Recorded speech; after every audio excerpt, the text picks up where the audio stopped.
நமது ஆண்டவரும் உலக இரட்சகருமான இயேசு கிறிஸ்துவின் நாமத்தில் உங்கள் ஒவ்வொருவருக்கும் இயேசுவின் சமாதான ஊழியத்தின் சார்பாக அன்பின் வாழ்த்துக்களை தெரிவித்துக் கொள்கிறேன். ஆண்டவர் இந்த ஆகஸ்ட் மாதத்திற்கென்று நமக்கு கொடுக்கிற வாக்குத்தத்த வசனமாவது நாளாகமத்தின் 2ஆம் புஸ்தகம் 26ஆம் அதிகாரம் 5ஆம் வசனம். அவன் கர்த்தரை தேடின நாட்களிலே தேவன் அவன் காரியங்களை வாய்க்க செய்தார் என்பதே.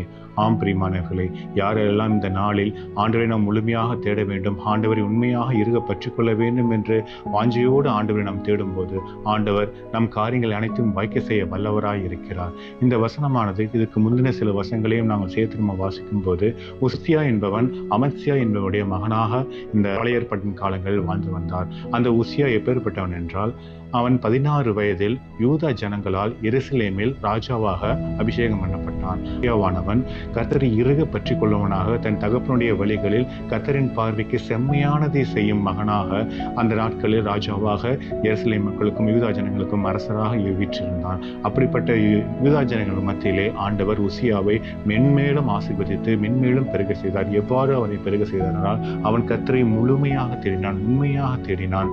அவன் சகரியாவின் நாட்கள் அதே வசனத்தில் முன்னாடி சில காரியங்களை நாம் பார்க்கும்போது, தேவனுடைய தரிசனங்களில் புத்திமானாய் இருந்த சகரியாவின் நாட்களிலே தேவனை தேட மனதிறங்கி இருந்தான் என்று முற்றிலுமாக ஆண்டவரை நாம் முழுமையாக தேட வேண்டும். அவரை இன்னும் அதிகமாக இருக கற்றுக்கொண்ட காரணத்தில் ஆண்டவர் அவனை எருசலேமில் 52 வருடங்கள் அரசாளும்படியாக அந்த மகனை ஆசீர்வதித்து யூதா ஜனங்க மக்களுக்கும் ஆண்டவர் அந்த எருசலேமின் பகுதியில் ஆட்சி செய்யும்படியாக ஆசீர்வதித்தார். அது மட்டுமல்லாமல் பெலிஸ்தருடைய காலங்களில் பெலிஸ்தரோடு யுத்தம் பண்ணவும், பெலிஸ்தரோடு அரபியரையும் மெகுனியரையும் அவர்களை எதிர்க்க வல்லமையாக இருக்கும்படியாக தேவன் உசியாவுக்கு துணையாக நின்றார். அதே அதிகாரத்தில் 7ஆம் வசனத்தை நாம் வாசிக்கும் போது, தேவன் அவனை அம்மோனியருக்கு காணிக்கை செலுத்தும்படியாக உசியாவுக்கு காணிக்கை செலுத்தும்படியாக ஆசீர்வதித்தார். அது மட்டுமல்லாமல் எகிப்தின் எல்லை மட்டும் அவன் கீர்த்தி பெருகும்படியாக ஆசீர்வதித்தார். அவன் மிகவும் பலம் கொண்டவனாக கர்த்தரின் பார்வைக்கு பிரியமானவனாக இருந்தான்.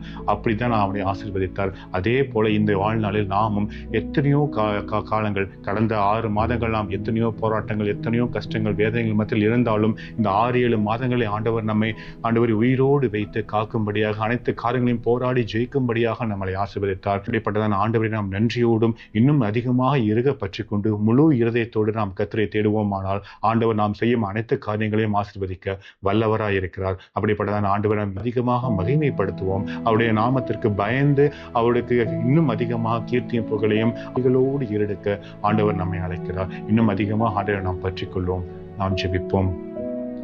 நல்ல பிதாவே, அன்பின் தகப்பனே, அருள்நாதரே, இயேசுராஜாவுக்கு ஸ்தோத்திரம்.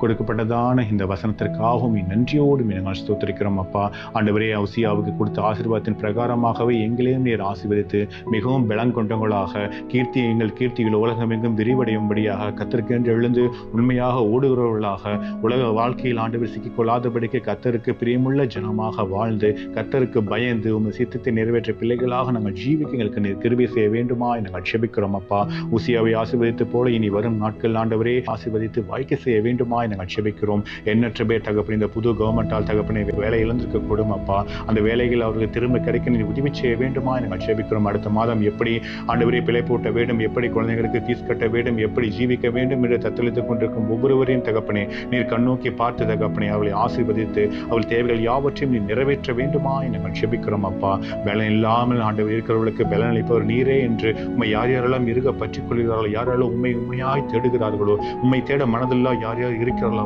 எல்லாரையும் தகப்பனே நீர் ஆசீர்வதித்து அவளை பெருக செய்ய வேண்டுமா நாங்கள் ஜெபிக்கிறோம். அப்பா படிக்கின்ற மாணவர்களுக்கு நல்ல ஒரு ஆசீர்வாதத்தின் மாதமாக இந்த மாதம் இருக்க நீர் உதவி செய்ய வேண்டுமா நாங்கள் ஜெபிக்கிறோம்.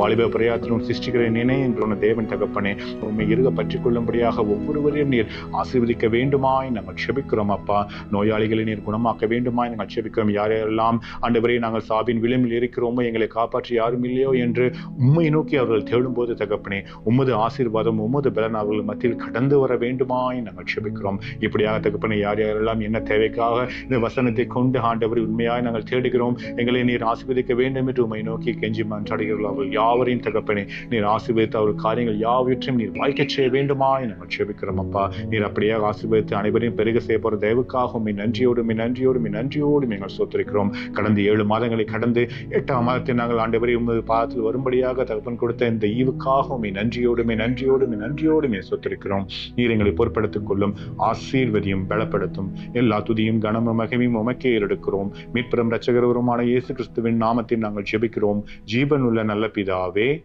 ஆமென். ஹல்லேலூயா. God bless you. Thank you.